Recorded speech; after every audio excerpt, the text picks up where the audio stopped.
राजस्थान विधानसभा में प्रवर समिति की ओर से प्रतिवेदित विधेयक को एक बार फिर से सिलेक्ट कमेटी को लौटा दिया गया। कुछ और सदस्य उसमें ऐड ऑन होंगे और विपक्ष ने बिल प्रवर समिति को वापस भेजे जाने को लेकर सरकार की तैयारियों पर ही सवाल उठा दिए। नेता प्रतिपक्ष टीकाराम जूली ने कहा कि यह सरकार है या फिर कोई सर्कस चल रहा है। दूसरी तरफ संसदीय कार्य और विधि मंत्री जोगाराम पटेल कहते हैं कि पानी जैसा मुद्दा गंभीर है, लिहाजा इस पर जल्दबाजी में ऐसे प्रावधान नहीं आने चाहिए। दोनों पक्ष क्या कहते हैं, क्या कर रहे हैं, दोनों आपको बताएंगे अगली रिपोर्ट में।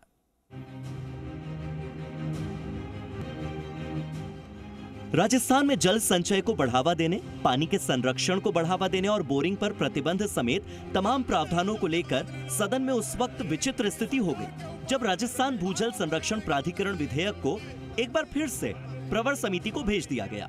अब कुछ नए सदस्य जोड़कर प्रवर समिति में इस बिल पर चर्चा होगी।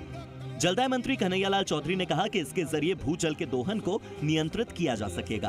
कैबिनेट मंत्री जोगाराम पटेल ने कहा कि कई बार कानून में कुछ ऐसी विसंगतियां रह जाती हैं और पक्ष और विपक्ष दोनों ने एक राय होकर इसके प्रावधानों की पुनः समीक्षा की बात कही है। चाहे कृषि के लिए हो, पेयजल के लिए हो, उद्योग के लिए हो, पानी की सबसे बड़ी उपलब्धता, उपयोग और संरक्षण ये महत्वपूर्ण विषय है। राजस्थान सरकार यशस्वी मुख्यमंत्री आदरणीय भजनलाल जी का प्रथम दिन से ही ये प्रथम संकल्प रहा है कि हम भूजल के संबंध में, पेयजल के संबंध में, उद्योग को मिलने वाले पानी के संबंध में उसकी उपलब्धता को सुनिश्चित करें। और इसके मैं पुनः रिपीट नहीं करूंगा कि इसी बार ईआरसी का विषय हो, यमुना जल समझौता हो, जवाई बांध पुनर्भरण हो, सबके लिए, पर उससे भी अधिक महत्वपूर्ण है कि जो भूजल हमारे ग्राउंड में है। जूली ने सरकार पर सीधा हमला करते हुए कहा कि सरकार है या ये सर्कस चल रहा है। जूली ने कहा कि क्या सारे प्रावधान आम आदमी पर ही लागू करना चाहती है सरकार। प्रवर समिति के सवाल पर जूली ने कहा कि सरकार उससे खाकर बैठी है, इसीलिए तो कमेटी में नहीं लेती। बिल आया कहाँ है यही तो समझ में नहीं आ रहा। भाई ये सरकार है या कोई सर्कस चल रहा है। दो बार बिल जो है प्रवर समिति को जा रहा है।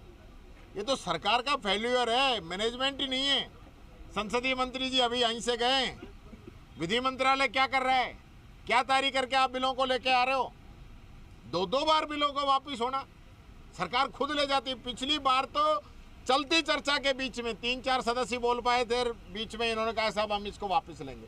उसके बाद प्रवर समिति को भेज दिया, प्रवर समिति की रिपोर्ट आ गई। उसमें मात्र मोटे मोटे 2 संशोधन किए कि 2 एमएलए को भी इसके अंदर मेंबर बनाया जाएगा और जो है किसान को इससे अलग रखा जाएगा। अब ये समझिए कि ये बिल खास क्यों है। राजस्थान में अब पानी की हर बूंद कीमती होगी। इस विधेयक में भूजल के अत्यधिक दोहन पर सख्ती और जुर्माने का प्रावधान है। बोरिंग पर प्रतिबंध समेत खेती छोड़कर अन्य कामों पर भूजल के लिए जुर्माना लगेगा। बिना अनुमति बोरिंग पर 6 महीने तक जेल और 50,000 से 1 लाख रुपए तक जुर्माने का प्रावधान होगा। सरकार अब भूजल की निकासी और उपयोग पर सीधा नियंत्रण करेगी। पीने के लिए भूजल निकासी पर भारी शुल्क देना पड़ेगा। होटल, फैक्ट्री और वाटर सप्लाई कंपनियों समेत सभी को अब पानी के लिए निर्धारित दरों का भुगतान करना होगा। इसमें सिंचाई के पानी को छूट रहेगी। प्राधिकरण सरकारी निकाय के रूप में भूजल प्रबंधन और नियंत्रण का जिम्मा संभालेगा। हर जिले में एक समिति होगी जो जिले में भूजल संरक्षण और प्रबंधन के लिए प्लान तैयार करेगी। इसके अलावा डार्क जोन वाले क्षेत्र में पानी निकालने पर रोक का प्रावधान है। ऐसे में विपक्ष का कहना है कि इससे ऑफिसर्स हावी होंगे। सरकार पानी पर पहरा बिठा रही है। दरअसल साल 2024 में जिस प्रवर समिति को भूजल संरक्षण का विधेयक भेजा गया था, उसमें 17 विधायक सदस्य के तौर पर शामिल थे, जिसमें से 3 कांग्रेस के, 1 बीएसपी, 1 बीएपी और 1 निर्दलीय के अलावा बाकी सदस्य भारतीय जनता पार्टी के विधायक हैं। इसके साथ ही विधानसभा सचिवालय के अधिकारी और जलदाय विभाग के प्रतिनिधि भी इस कमेटी में सदस्य थे।